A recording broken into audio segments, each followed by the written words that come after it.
Welcome, everybody. He's John. I'm Frank. We're here to talk late pick five from Laurel Park Saturday. The late pick five has a 12% takeout, starts in race five, includes a couple allowance contests. Pretty interesting race, and we'll see if we can give you some insights. John, how's it going?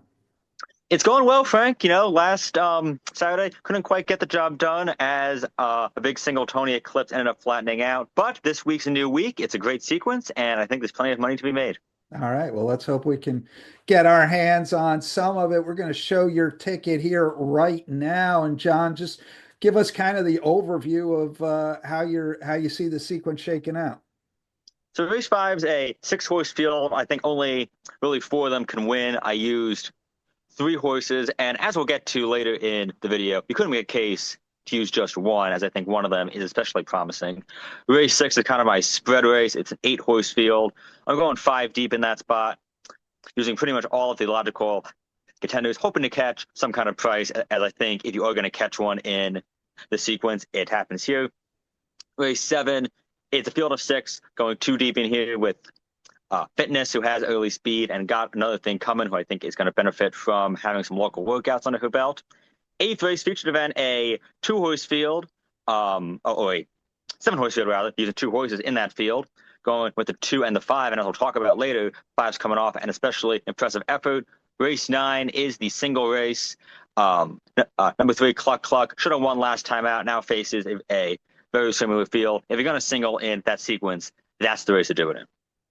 All right, it's going to be a $30 ticket you're putting up there, Mhm. and let us dig into it. One of your key horses, kind of spotlight horses, starts right here in race five. That's going to be the number four, Full Irish, and we're going to show a race back in December where this one beat SS Sinatra, a horse we'll talk about in a minute.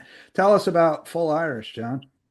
I've been high on Full Irish for a long time. He showed a lot of promise in the winter of 2024 and has done well since he came back. He won three in a row last fall. He is 4 for 9 on this track, as you saw in the video spotlight. He ran a nice race 3 starts ago, won by a neck over SS Sinatra. Then ran a game race against a tough field at Charlestown last time out. Last time out, he couldn't make the lead on a very speed-favoring track, ended up well beaten. He's much better than that last race, and he's taken a slight drop in class from second level allowance foes. Think he'll be on or just off the pace. He clearly loves his track. He's in great form. I think he's pretty clearly the one to beat. And I'm kind of hoping number six, he's in charge for Jamie Ness and Jamie Rodriguez, who I am using. I think he'll get over bet a bit, and that'll make Full Irish a much better win proposition.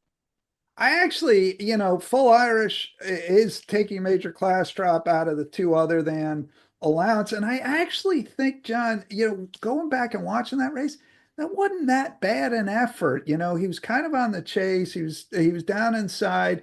He loomed a threat in upper stretch, and he was second probably with, I don't know, inside the 16th. I mean, he gave up position in the final yards and ended up fifth, but he's just beaten a couple lanes. I felt like that wasn't a bad effort. Not at all. And as I said, based on the way that track was playing, it's about as good an effort as you could expect, given the trip he got. Especially on a fair track, he'll be even more potent. All right, that's Full Irish. Full Irish is a key horse to the sequence here in race five. We are going to spin ahead now to the eighth race, which is where your next spotlight horse comes. And we just saw this horse get beat by Full Irish, but he's kind of gone forward maybe a little bit better than Full Irish has. And that's going to be SS Sinatra, who really ran too well to lose last time out. He ran his eyeballs out in the Not for Love. He was drawn towards the inside of Speediness, who on paper looked like by far the fastest horse early. So most people thought Speediness was going to break, go to the rail and the lead and keep going. But SS Sinatra kept him off the inside, dual Speediness through absolutely brutal fractions, and really never gave an inch at any point in the race. Those two were in constant pitched battle throughout the lane. Circle P, who got a great trip off that duel, came at him late, ended up getting up by only a nose, and SS Sinatra ended up finishing a half length ahead of dueling partner Speediness. Now, he ran a 100 on the business scale that day. That's by far a career best figure. I don't know how how realistic it is that he'll run back to that race, but he can afford to decline a few points and still contend. His figures 2 and 3 starts back win this race. He also doesn't have to engage with the pace. He can't sit just off it. I think he'll work out a nice trip on the outside, and if he runs anywhere close to like he did last time, he'll win this one.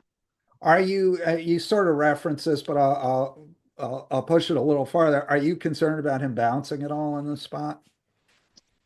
Kind of because it was such a dramatic outlier figure, but he is in generally improved form. In fact, he's matched or exceeded his last race figure in 6 straight starts, so he's definitely moving in the right direction. And as I said, he can afford to drop a few points and still contend. It's not like he moved up into contending status last time out and now might drop back down. His last figure is the best last out figure in the field by 8 points. How do you see this race? You said you think he could get the lead, but he might sit just off it. How do you see this playing out pace wise?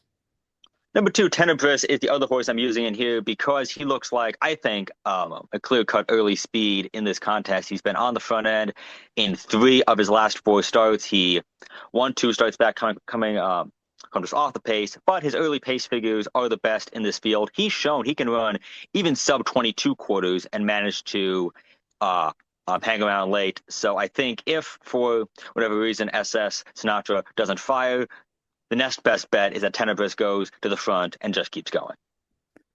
All right, so you're going to use 2 in there. Tenebris. Tenebris beat similar 2 back and then just ran second at this level last time out. So he's an obvious player here. And then SS Sinatra in career best form off a win and a second in the Not for Love Stakes to Circle P, who is a previous stakes winner as well, who has run a bunch of good races without winning and then finally put it all together last time out.